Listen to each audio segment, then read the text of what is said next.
rentrer dans la véhémence de Job. Et ça révolte. Et ça nous fera du bien.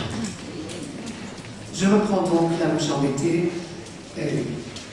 Il y avait donc ce discours qui circulait en Israël avant le livre de Job, ce discours communément admis que j'appelle le discours religieusement correct. C'est-à-dire, mon petit père, tu le sais bien, si tu étais bon, tu n'aurais pas de problème dans la vie. Puisque les bons, Dieu est juste, on est tous d'accord, ça c'est une conviction de foi, Dieu est juste, et donc, la justice, si Dieu est comme il doit être, c'est-à-dire comme nous pensons, la justice, ça consiste à récompenser les bons et à punir les méchants. On est tous d'accord. Du moins, on était tous d'accord. Et donc, si tu étais bon, monsieur Job, il ne t'arriverait que du bonheur, il t'arrive des malheurs, il faut croire que tu as péché. Et donc, moi, si j'étais toi, je ferais mon examen de conscience. Et quand on fait son examen de conscience, on est, comment dire, on est transformé, dans le meilleur des cas, on est converti, on redevient bon, et tout s'arrange. C'est tellement simple. C'était ça le discours communément admis. Il était magnifiquement représenté par ce petit conte gentil qui circulait et qui était un superbe exemple de le vadémécum du parfait petit souffrant, croyant, bien pieux, qui quand il a des malheurs dit « Le Seigneur a donné, le Seigneur a repris, ôté, que son sein n'en soit béni. » Bien. Je vous ai dit, donc ça occupe la partie conte, avec une première partie donc de bonheur, une deuxième partie, acte 2, on va dire, tous les malheurs qui s'abattent sur lui, et une troisième partie, tout s'arrange. Un beau jour, et on pense que c'est intéressant comme hypothèse, tout n'est qu'hypothèse, vous savez, on pense que pendant l'exil à Babylone, cette génération, nous sommes au VIe siècle avant Jésus-Christ, l'exil à Babylone, les dates d'une cinquantaine d'années, entre 587 et 538. Ces 50 années sont 50 années très douloureuses pour ce peuple qui a tout perdu. Il n'y a plus rien de ce qui faisait les piliers de notre vie dans l'alliance avec Dieu. C'était un peuple vivant sur sa terre, avec sa capitale Jérusalem, le temple, signe de la présence de Dieu à Jérusalem, un roi sur le trône et la promesse qu'il y aura toujours un roi sur le trône et toujours des prêtres dans le temple. Tout allait bien. Et on faisait ce qu'on pouvait, nous, avec tout ça, on était comme on pouvait, on essayait d'être fidèle à l'Alliance, plus ou moins. On n'a pas toujours été, c'est vrai. Quand est arrivée la catastrophe babylonienne, l'invasion, l'écrabouillement, on va dire, de ce peuple, écoutez Nabuchodonosor écrase Jérusalem, ne tue pas le roi, mais c'est pire que ça, égorge ses fils devant lui, c'est-à-dire la promesse d'avenir, et lui crève les yeux, l'histoire que le roi reste avec ça. Et tout le peuple a vu, bien sûr, ça se fait en public, ces choses-là, pour que tout le monde voit.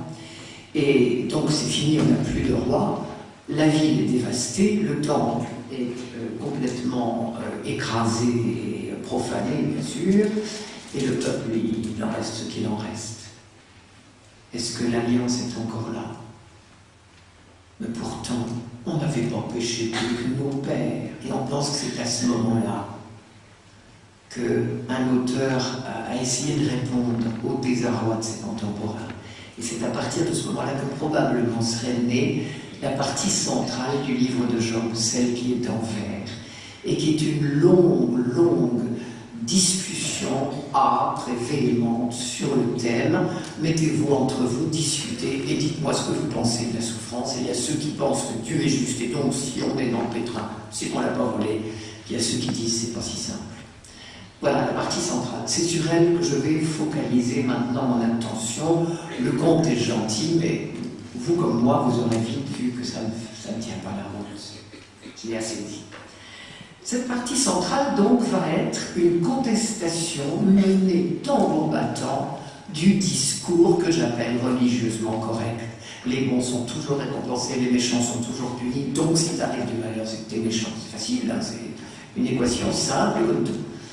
Et tout ça, c'est parce que Dieu est juste. Et du coup, l'auteur qui a osé initier ce grand débat va se demander, mais après tout, est-ce qu'on ne s'est pas trompé d'idée? sur la justice de Dieu. Après tout, c'est notre idée à nous que la justice de Dieu, il est entendu que Dieu est juste. C'est notre idée que la justice consiste à toujours récompenser les bons et toujours punir les méchants.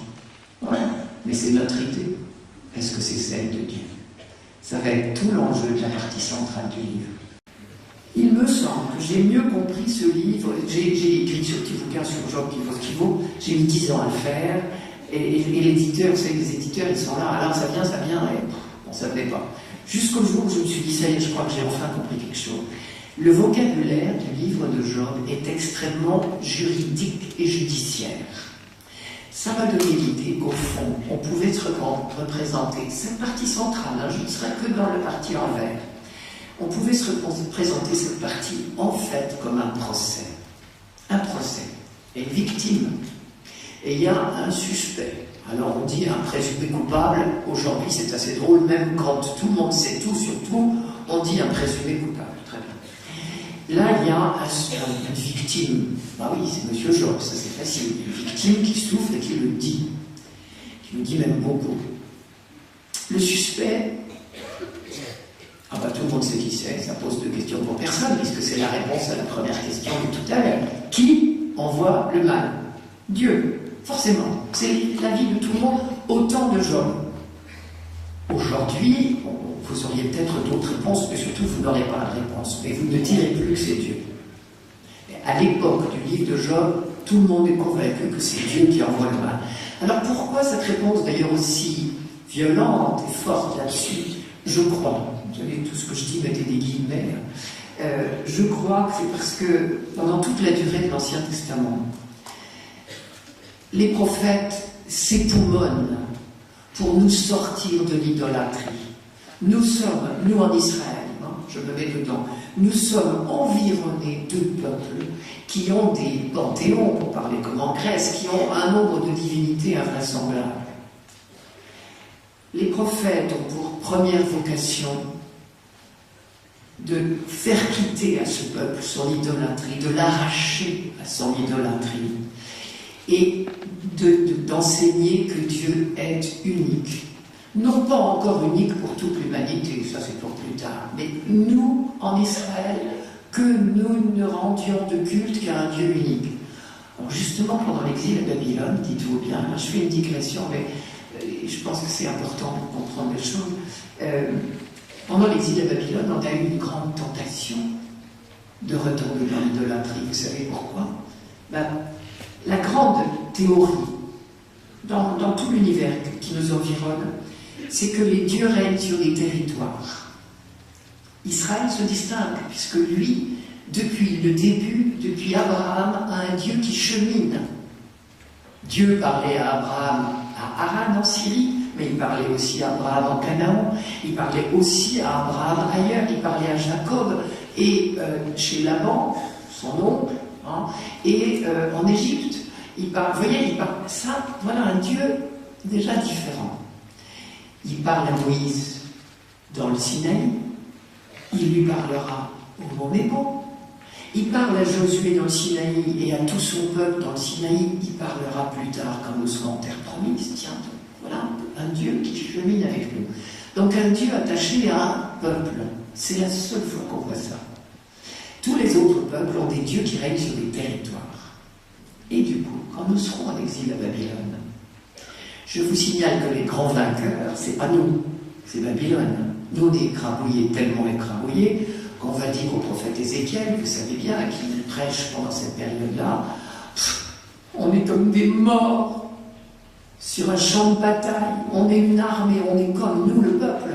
C'est pas les individus qui parlent, c'est nous, le peuple d'Israël, mais regarde, on est comme une armée qui a été vaincue, les corps sont restés sur le champ de bataille, et ça fait tellement longtemps que ça s'est passé que les ossements sont desséchés. Tu vois bien qu'on est mort de chez mort, rayé de la carte. Donc on est vraiment nous écrabouillés, et malheureusement on le sait. Rappelez-vous par exemple le psaume 137-136 qui sera un psaume du retour, mais qui rappelle la douleur. Au bord des fleuves de Babylone, nous étions assis, nous pleurions, nous souvenant de Sion.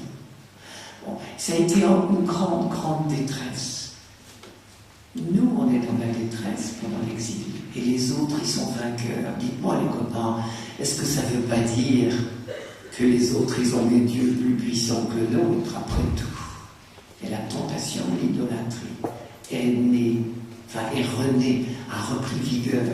Ça ne vous étonnera pas, si vous lisez la deuxième partie du livre d'Isaïe, celle qui a toute chance d'avoir été prêchée pendant l'exil à Babylone, jamais je ne trouve ailleurs autant de phrases contre l'idolâtrie.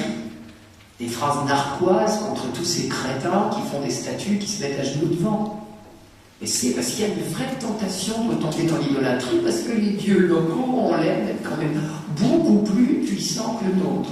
Et donc ça n'étonne pas si un auteur de l'époque de l'exil a cherché à réfléchir sur la justice de Dieu, il n'a pas cherché à dire que c'était peut-être pas Dieu qui envoyait le mal, c'était pas son sujet. Parce que quand vous prêchez pour retirer, pour extirper l'idolâtrie, vous ne pouvez pas dire d'une part il n'y a qu'un Dieu, oui mais il y a des choses qui ne viennent pas de lui, non. Vous êtes bien obligé de dire que tout vient de lui. Et ça a été une étape, ça encore, de ma trajectoire. Après, on va penser autrement, on va essayer de trouver des solutions pour dire que, puisqu'il a fait une création qui n'est que bonne, ben, le mal il vient peut-être d'ailleurs, mais on n'a jamais su trop bien dire. Et je dois dire que même si je saute dans le Nouveau Testament, Jésus n'a pas été très bavard sur ce sujet. La parabole du bon grain et de l'ivraie ne me donne pas beaucoup de solutions. Voilà, bon, c'est pas mon sujet prioritaire. Hein. Donc je reviens à mes deux questions. Donc, pendant l'exil de Babylone, et puis ensuite, va donc s'initier un grand débat autour de c'est quoi la justice de Dieu. Alors, sous forme de procès. Donc, une victime, c'est Job. Un accusé, c'est Dieu, et on ne va pas discuter de ça. Alors, ce n'est pas un procès tout à fait comme les nôtres, il manque le banc des juges, là je suis assise, je suis le président, comme vous voyez, Job tient un peu tous les rôles, et il tient aussi le rôle de l'avocat général. C'est lui, le procureur de la République, qui fait le procès de l'accusé. Mais l'accusé a des avocats, ça c'est très intéressant. Il a des avocats qui ne sont autres que les amis de Job, des amis dont on m'a raconté au début du conte, plutôt à la fin du conte, qu'ils étaient venus voir Job et qui s'étaient assis très loin et qu'ils avaient vu le pauvre Job qui avait une maladie de peau comme une espèce de lèpre, et donc comme le principe de précaution existait à l'époque, Job, on l'a entendu tout à l'heure dans l'appendice, Job a quitté ses vêtements, ça c'est une marque vraiment de pénitence, de deuil plutôt. De deuil, et il est allé se réfugier sur la décharge publique parce que c'était là que vivaient les lépreux, même en tant que Jésus c'était encore comme ça. C'est tout simplement le principe de précaution, parce que les maladies de peau comme la lèpre, etc., sont à l'époque réputées inguérissables. Donc voilà, il est à l'écart. 3 amis sont venus de très loin, et puis ils ont été tellement effrayés par son état qu'ils sont restés très loin et qui n'ont rien dit. Dans le conte, on n'entendra plus beaucoup parler. Dans la partie en vert, mon auteur, de la période de l'exil ou après, va s'emparer de ces 3 acteurs et en faire les avocats de Dieu, l'accusé. Et ça lui donne matière au débat. L'objectif de l'auteur de cette partie centrale, à la fin du livre, je le comprendrai. Pour l'instant, ce que je vois, c'est qu'il met en scène Job, le malheureux, et en face, 3 personnages qui n'arrêtent pas de dire Dieu est juste, et donc si tu souffres, c'est bien fait, c'est que tu as péché. Ça, ils sont une logique imparable. Ils sont entièrement dans le discours de la rétribution. Notre auteur l'a fait exprès, évidemment. Il campe, vous voyez, d'un côté 3 personnages qui ont tous le même discours, ils auraient bien du mal à les distinguer, et Job. Job, lui, il est têtu et tenace. Il souffre et c'est tout ce qu'il sait. J'ai une voisine un jour qui m'a dit ça, elle m'a beaucoup étonnée. C'était une femme extrêmement âgée et qui m'a dit « Les douleurs sont des folles, il faut les oublier. » Je me suis dit « Toi, ma petite mère, t'as jamais souffert et tant mieux pour toi. Mais ceux parmi vous qui voient les souffrants, qui ont souffert eux-mêmes, savent que quand on est dans la souffrance, on n'est plus que ça. La douleur, la vraie douleur. Il y a des douleurs qui vous prennent du haut en bas et de partout. Et on n'est plus rien. Voilà, on n'est que ça, que sa douleur. Et Job, il y a des moments où il n'est que sa douleur. Et l'auteur qui a mis ces paroles dans la bouche de Job savait ce que c'était, par lui ou par personne interposée, je ne sais pas. Mais les paroles de Job peuvent être, pour ceux que vous côtoyez, peut-être des expressions. Je vous en dirai quelques-unes. Elles sont d'une telle actualité, d'une telle vérité. Ceux qui ont souffert parmi vous, qui accompagnent les souffrants, vous voyez ce que je veux dire. Donc, Job, lui, il n'est que sa douleur et sa révolte. On m'a dit qu'il était parfait. Alors, ne me dites pas qu'il n'existe pas de gens parfaits. L'auteur du livre, évidemment, pour pouvoir discuter la logique de rétribution, a inventé un personnage parfait de chez parfait.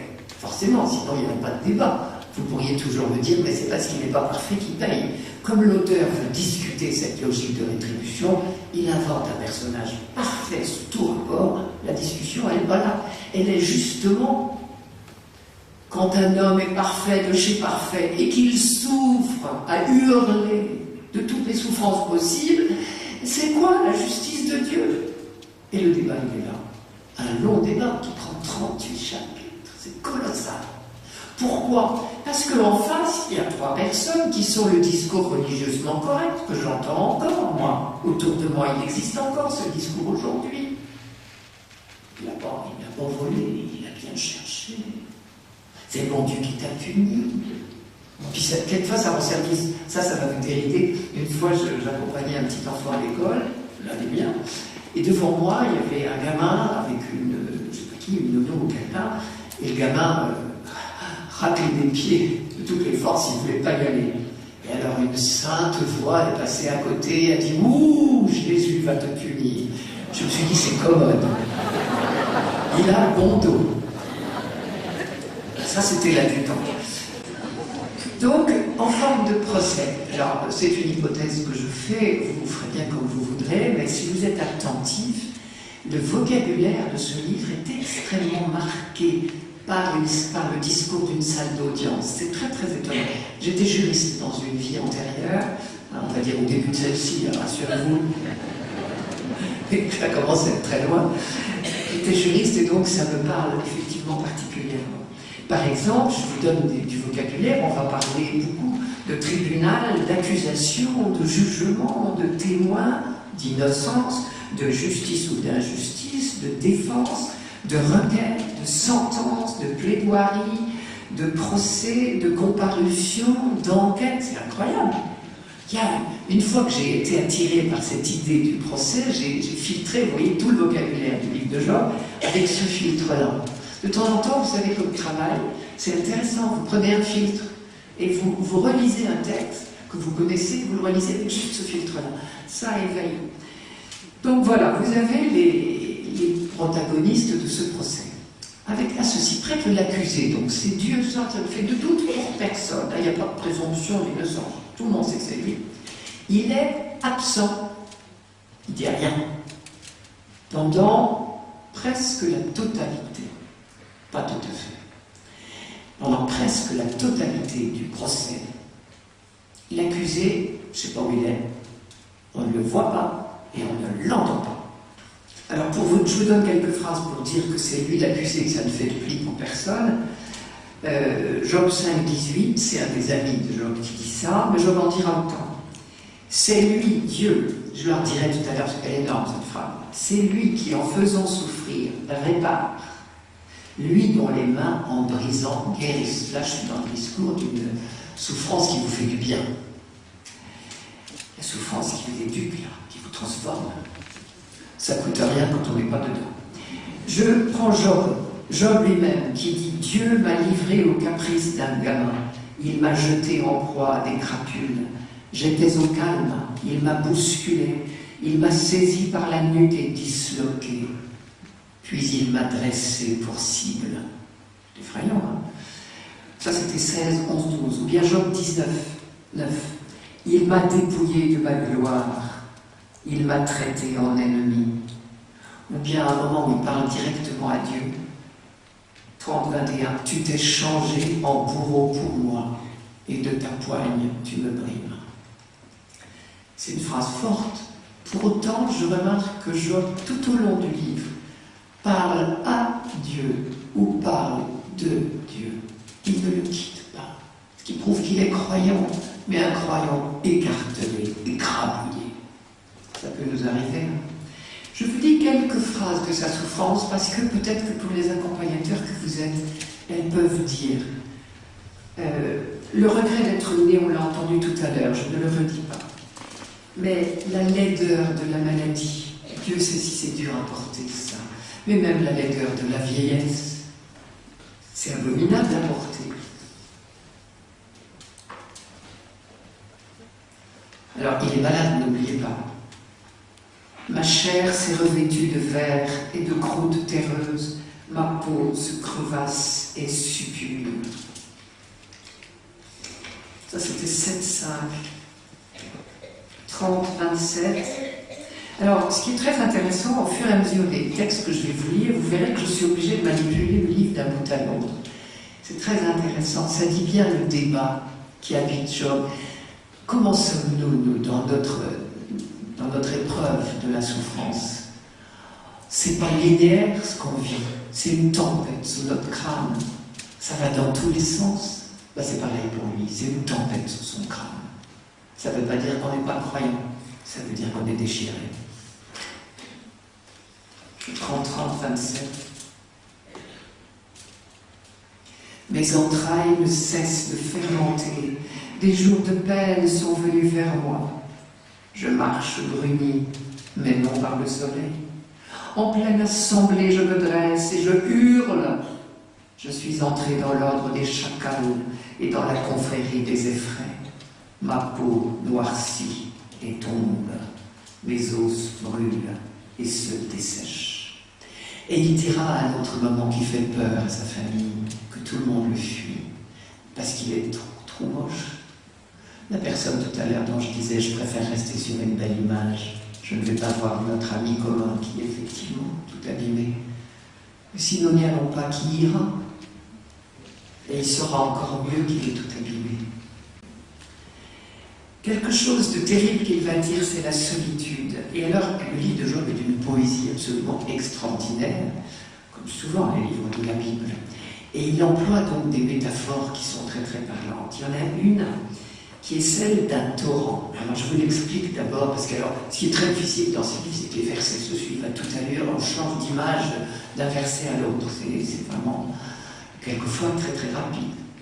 Il imagine que ses amis étaient comme un torrent, ils avaient été dans le temps passé, ils étaient comme un torrent, et vous savez, les torrents en montagne, ils gonflent, quand il y a la débâcle, enfin, il va appeler ça la débâcle, la fonte des neiges. Alors les torrents, là, c'est formidable. Hein. Alias, c'est quand tout allait bien. La fonte des neiges, c'était quand moi j'étais dans mon opulence, et ma beauté, et ma prospérité.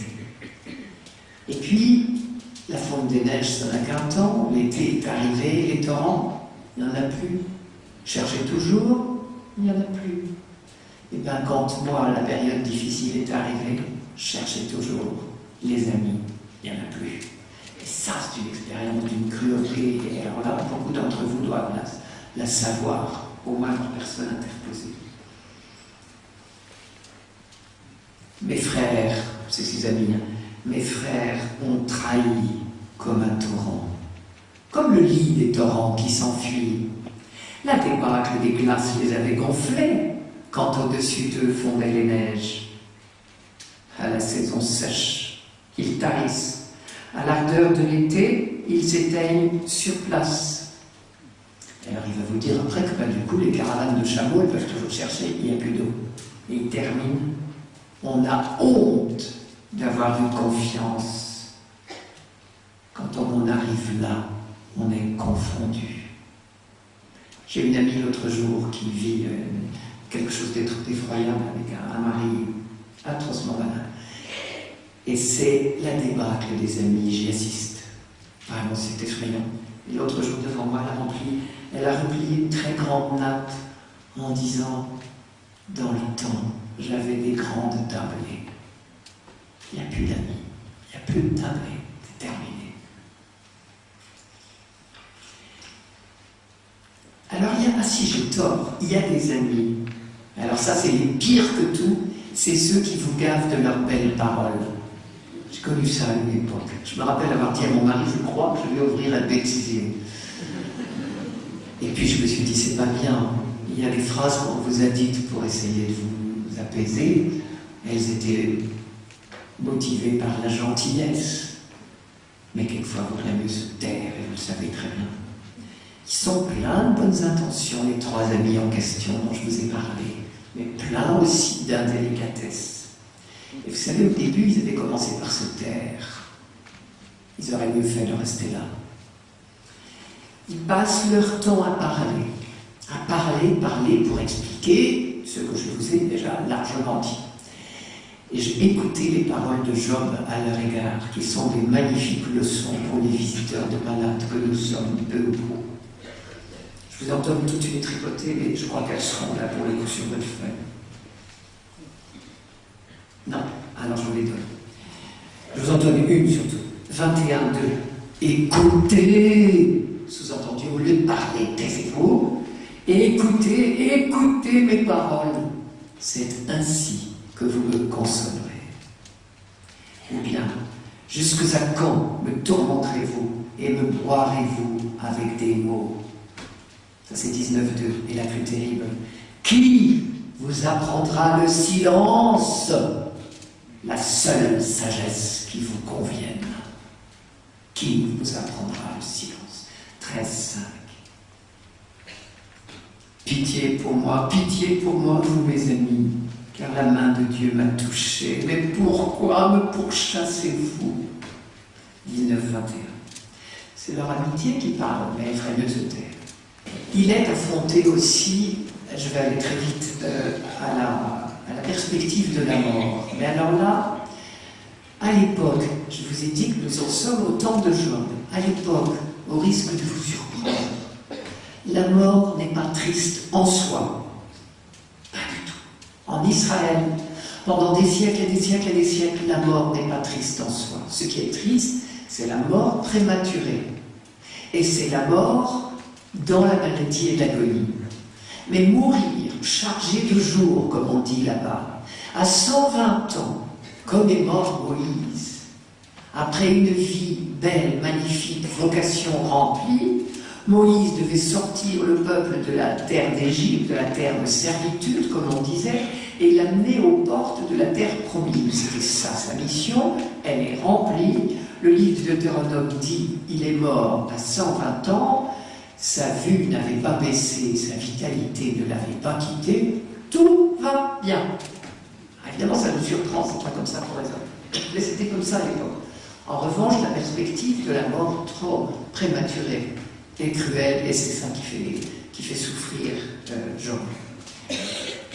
Je ne vous parle, vous savez aussi qu'à l'époque, on ne croit pas une seconde à une survie dans l'au-delà.